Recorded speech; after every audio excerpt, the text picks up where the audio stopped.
Bonjour à tous, dans l'actualité de ce 15h. Nette augmentation du trafic de marchandises depuis l'entrée en service de DMP. Et au Canada, Justin Trudeau rappelle les règles.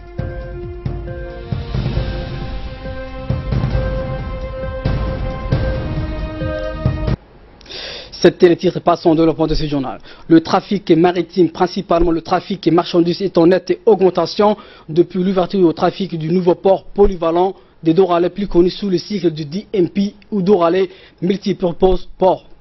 Cette augmentation est due, selon les autorités portières, par l'utilisation de navires à fort tonnage de près de 100 000 tonnes par la clientèle du DMP au lieu de cargo de 40 000 tonnes qui pouvait acquérir l'ancien port.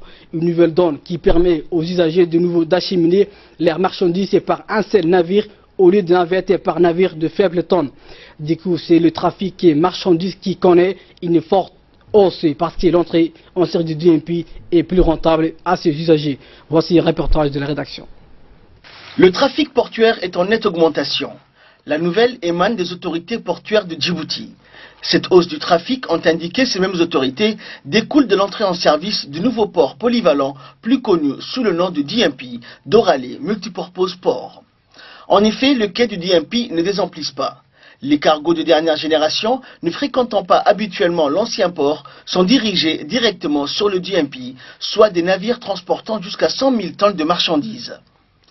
Comme le demandent ces images, dès sa mise en activité, le port polyvalent de Doralé tourne à plein régime et accueille actuellement des marchandises aussi bien containerisées que du vraquier. Les opérations de déchargement qui font la satisfaction des usagers sont menées par un personnel djiboutien et spécialisé dans le domaine. En outre, le DMP est doté des dernières générations de technologies en la matière.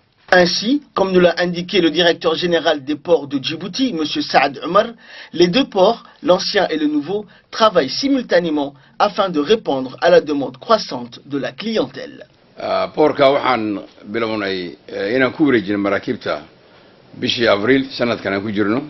Depuis sa mise en service, le DMP a accueilli plus de la quarantaine de navires de grand tonnage, ce qui accroît nettement le trafic des marchandises.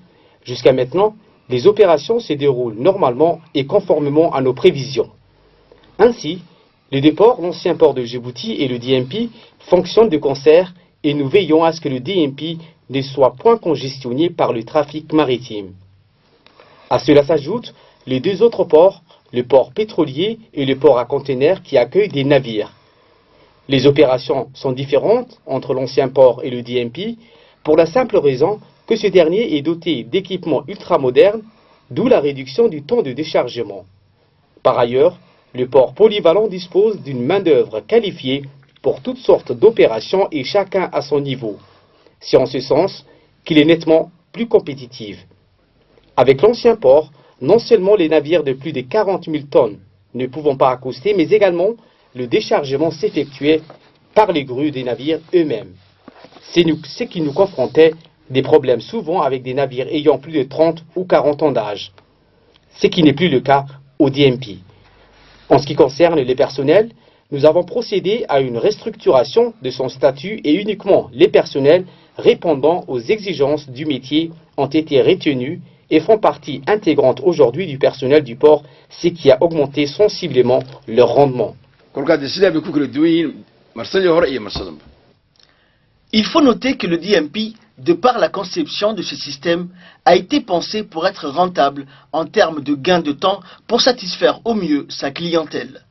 L'objectif de ce système est d'optimiser au mieux les opérations, a indiqué le responsable du terminal à conteneurs du DMP, M. Wahib Daher. De par ce système moderne, le DMP est informé à l'avance de la nature des cargaisons de chaque navire, ce qui lui permet de planifier l'aire de stockage des marchandises ainsi que le personnel et les machines devant s'occuper de cette cargaison. Le client n'a nul besoin de se déplacer au DMP et encore moins de faire venir les camions pour embarquer ses marchandises.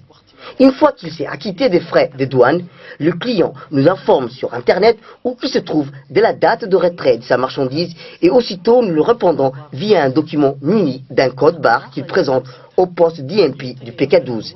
Après la lecture du code barre, le système lui donne sur écran toutes les informations, notamment l'heure à laquelle ce camion doit se présenter à l'entrée du DMP. Une fois arrivé au DMP, il emprunte un circuit muni de son code barre, circuit qui va le mener directement à l'aire de stockage de sa marchandise où l'attendent l'heure prévue les agents en charge des opérations. Ce qui supprime les longues files d'attente des camions devant le port. Il faut relever que ces personnels nationaux qualifiés et formés, c'est fait qui dirigeaient ces systèmes entièrement automatisés, ce qui permet au DMP de répondre à toutes les exigences d'un port moderne, qu'il soit asiatique, européen ou autre. waayo dhaqaaleenu wuxuu maanta ku salaysan yahay waa dhaqaalo mataqaana service wax la yiraahdo. Pour le directeur général du port de Djibouti, les activités maritimes restent conformes aux prévisions économiques faites lors du lancement de la construction aussi bien du DMP que celui de Tadjoura. Il en ressort que le DMP, 3 mois après son ouverture au trafic, a atteint déjà le maximum de ses capacités d'accueil en un laps de temps très court, ce qui préfigure des perspectives encourageantes qui nous permettent de lancer le chantier de sa phase 2 compte tenu de la demande. En ce qui concerne le port de Tadjoura, il reste entièrement fonctionnel. Seule la route Tadjoura-Balhou desservant ce port reste en état de phase finale des travaux. Au terme de ces travaux, le port devra accueillir à son tour le trafic des navires et ce, très bientôt. Toutes ces informations nous confirment que le lancement des grands chantiers portuaires par le chef de l'État est plus qu'une réussite. Outre les revenus générés par ces différents ports, c'est d'abord une propulsion sans précédent de l'activité économique de notre pays en général, avec à la clé des milliers d'emplois pour la jeunesse djiboutienne. Également dans l'actualité de ce 15h, le commandant de la garde des côtes djiboutienne, le colonel Waïs Omar Bokouré, a reçu hier à la garde des côtes djiboutienne située à l'escale une délégation chinoise conduite par le contre-amiral Quan. Le chef d'état-major adjoint de la flotte de la mer de la Chine et le commandant du navire suite à la récente arrivée du navire hôpital portant le nom d'Arche de la paix de la marine chinoise à Djibouti. Au cours de ces discussions avec le commandant de la garde des côtes, le contre-amiral Juan a apprécié l'excellent travail à l'institution. Le contre-amiral Juan a rappelé aussi que la garde des côtes, du fait de ses missions de surveillance du domaine et de la police en mer, est une institution importante dans le domaine de la sécurité et de la sûreté maritime et régionale et du détroit de Bab al-Mandab. Il a également félicité le colonel Waïs Omar Bokouré pour son travail remarquable réalisé en si peu de temps afin de développer la garde des côtes djiboutienne et l'entourage à contenir dans cette voie.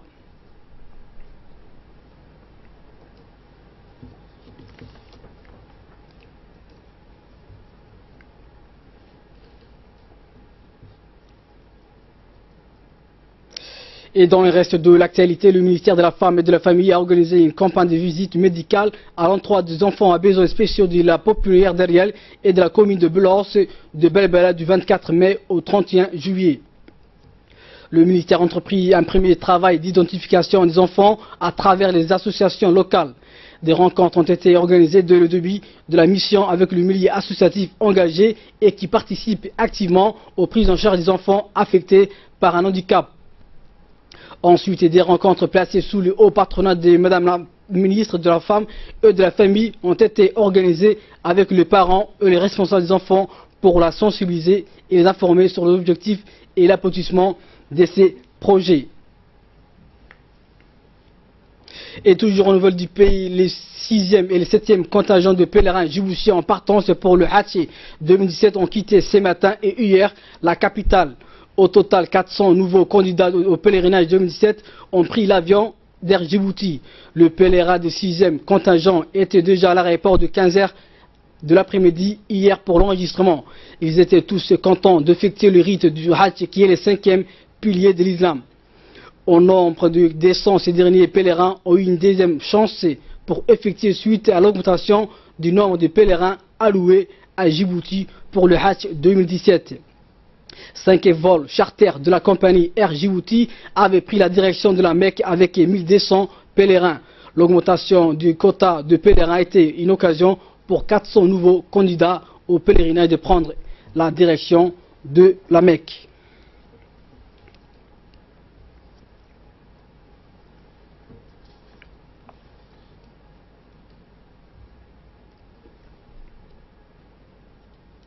Et poursuite des rencontres sur la promotion des droits de l'enfant dans le cadre des programmes de sensibilisation visant à promouvoir les droits des enfants. Le comité de gestion communautaire a concentré hier ses efforts à Belbela-Anse où plusieurs rencontres ont été organisées avec les populations du secteur. Ces rencontres sont conjointement organisées avec l'Union nationale des femmes djiboutiennes, l'UNFD et l'UNICEF. Comme chaque rencontre, la foule a été nombreuse pour prendre part aux discussions et aux débats. De thèmes sur le droit des enfants à une reconnaissance parentale et à leur droit octroi d'un acte de naissance, même hors mariage légitime. Leurs droits à la protection, à l'éducation et à la santé ont été soulevés. La lutte contre toute forme d'excision de jeunes filles ou la maltraitance des enfants ont également été abordées. Les questions relatives au mariage à un jeune âge et aux grossesses précoces et non désirées ont été abordées. Ces rencontres à Belbela-Anse ont été dirigées et animées par la coordinatrice du comité de gestion communautaire, Mme Halimo. Et de là, nous passons à l'actualité à travers les mondes migrants. Justin Trudeau rappelle les règles. Le Canada est surpris après un afflux massif de demandeurs d'asile. Depuis plusieurs semaines, des milliers d'Haïtiens traversent et à pied la frontière américano-canadienne. Raison de cet exode, la fin du permis de séjour accordé provisoirement à 60 000 Haïtiens sur le territoire américain au lendemain du séisme de 2010. Fuyant l'Amérique, les migrants se rendent au Canada persuadés de voir leur situation automatiquement régularisée. Une fausse information véhiculée sur les réseaux sociaux, une situation qui fait le chou gras de l'extrême droite comme à Québec où un groupe identitaire surnommé la Mette a défilé tous les riz. Tenue noire et empreinte de loup, le message du groupe est clair, une hostilité affichée envers les migrants. Mais le Canada ne sera pas une terre d'accueil pour tous les demandeurs d'asile haïtiens. En 2016, la moitié d'entre eux ont vu leur dossier refusé. Et pour clore l'actualité de ces 15 heures après le Brexit et le départ des Européens, un peu plus d'un an après qu'une majorité des Britanniques ont voté en faveur du Brexit, il apparaît que les résidents européens sont de plus en plus nombreux à quitter le royaume de sa gracieuse majesté. Les soldes migratoires sur les 12 mois restent positifs, mais pour les seuls détenteurs du passeport européen, d'après le résultat d'une étude de l'Office national des statistiques britanniques. Les départs de plus en plus sont enregistrés au sein des communautés roumaines, bulgares, mais aussi plus généralement parmi les ressortissants de l'Europe de l'Est. Le gouvernement britannique et l'Europe sont encore loin d'être arrivés à un terrain d'entente sur le terme du divorce. Et voilà donc l'essentiel de ce 15h. Merci à vous de l'avoir suivi, mais restez avec nous dans quelques instants. Le focus avec Neguet Fouet.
Coca-Cola?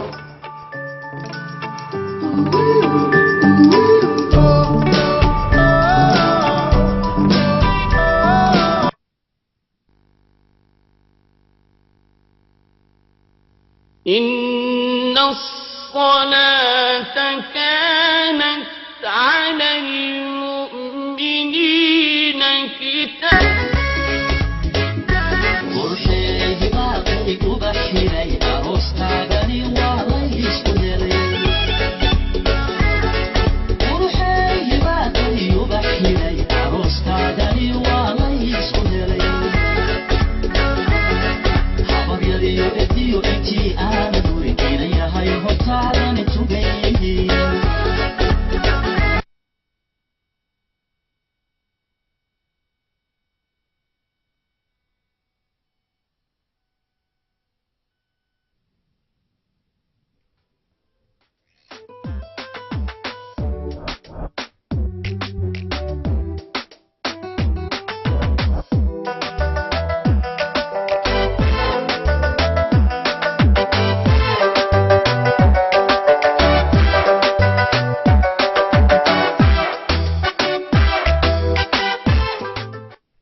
السلام عليكم ورحمة الله وبركاته كلنتي waxaan wanaagsan daawadayaal ku soo dhawaada barnaamijka xogoogaal ee toddobaadkan waxaynu kaga hadlaynaa farshaxanka iyo heerka uu ka taagan yahay Jamhuuriyadda Djibouti guud ahaan farshaxanku noocyo kala duwan yahay bal keen ka hadli doono barnaamijka waxa uu yahay farshaxanka hideed ama dhaqameed ee dalkeena waxa barnaamijka toddobaadkan inoogu martay Xasan Boqorre oo runaantii ah dadka u furadhooban farsamadaasi farshaxanka ah run ahaantiina ka soo shaqeeyay muddo dheer barnaamijka waxa si wada jir ku daadahaynaya sida barnaamijyada caadiga ah aniga iyo Faadimo Maxamuud Faadimo bal barnaamijka mawduuca daawadayaasha uga dhaca aad baa mahadsantahay khadar daawasho wanaagsan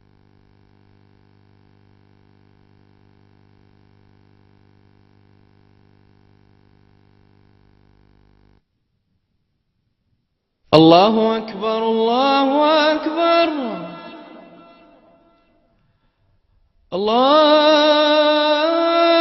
الله أكبر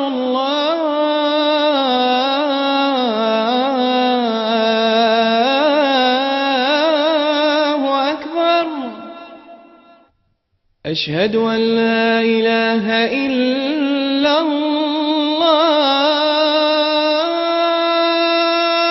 الله أشهد أن لا إله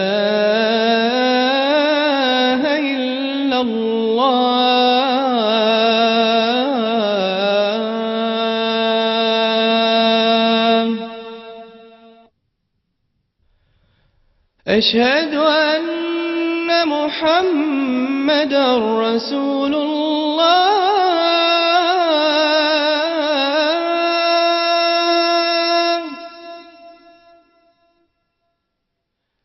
أشهد أن محمدا رسول الله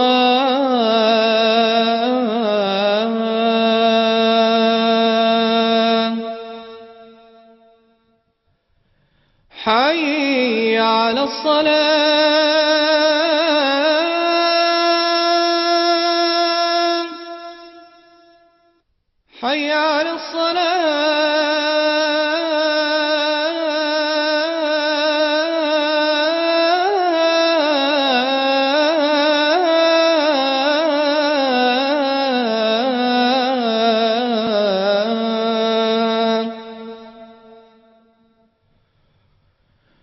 حي على الفلاح حي على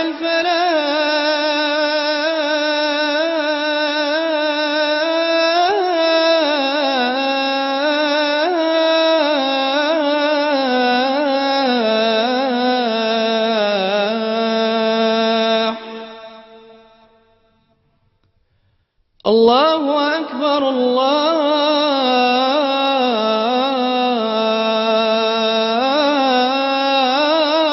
الله أكبر لا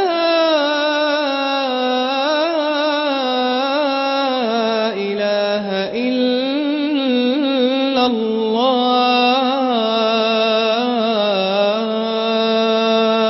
الله اللهم رب هذه الدعوة التامة والصلاة القائمة آت سيدنا محمدا الوسيلة والفضيلة وابعثه اللهم مقاما محمودا الذي وعدته إنك لا عاد.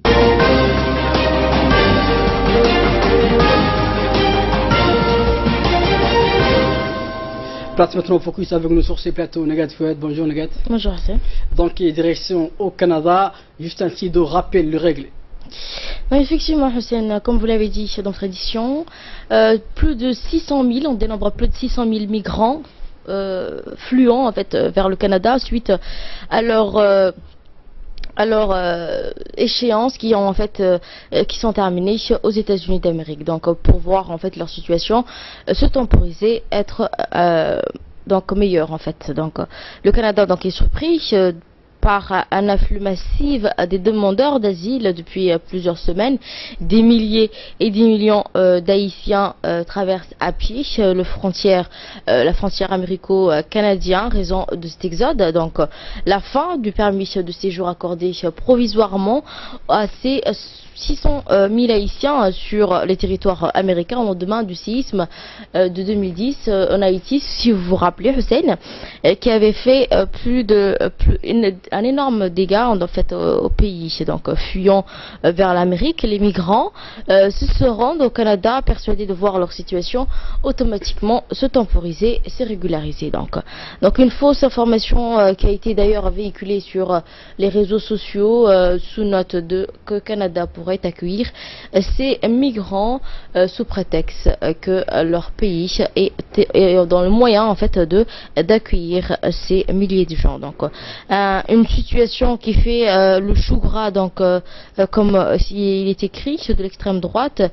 comme à Québec, où un groupe identitaire surnommé la Meute a défilé dans les rues, tenue noire et empreinte de loup. Le message du groupe est clair, en fait, hostilité affichée envers les migrants. Donc, mais le Canada ne sera pas en fait terre d'accueil pour tous ces demandeurs d'asile haïtiens. Malheureusement, en 2016, la moitié d'entre eux ont vu leur dossier d'asile en fait refuté par le gouvernement canadien. Donc merci Negat pour votre précision, merci à vous de l'avoir suivi. Les programmes contenus sur Télé Djibouti.